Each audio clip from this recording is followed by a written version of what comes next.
So potential price jump is visible on the long-term price chart of Everbright Digital Holding Limited, but only if it satisfies certain criteria, because the overall trend is extremely risky and volatile. So let's analyze Everbright Digital Holding, ticker symbol is EDHL, and this is the overall price chart which we have in front of us.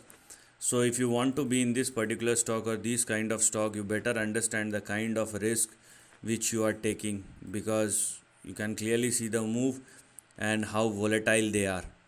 The stock is trying to move higher, but because of the very high volatility, it went up and it has fallen quite miserably from the highs. That's the actual scenario. Right now, we do have these two levels representing our support and stop loss. So we do have 3.33 as our support and stop loss, and we have 4.55, which will be your target or resistance on the upside. So the stock is basically stuck in between this narrow range where we have 3.33 as our support and 4.55 as our stop loss, as our resistance. So don't go below 3.3, otherwise downside may resume once again. And if you are still very hopeful, then let the stock at least surpass and sustain above 4.55, in which case we have 6.6, which will become an 8.7, which will become active thereafter. So levels will become active, but one after the another. If you want to go beyond 8.7, then that requires further breakout.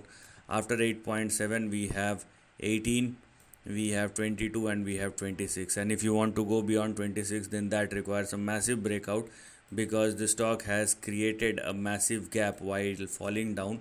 So if you want to go beyond 26, then you must require further breakout, and if that happens, the stock may in that case try to cover and move back towards 66 or 67. So I can stretch the targets even beyond that, but there is no point talking about it unless this particular stock at least surpass and sustain above 4.55.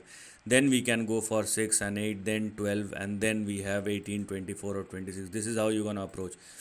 At the end of the day, please understand the fact that these kind of moves are not sustainable because of the very high volatility. So you must understand the kind of risk which you are taking before entering into these kind of stocks.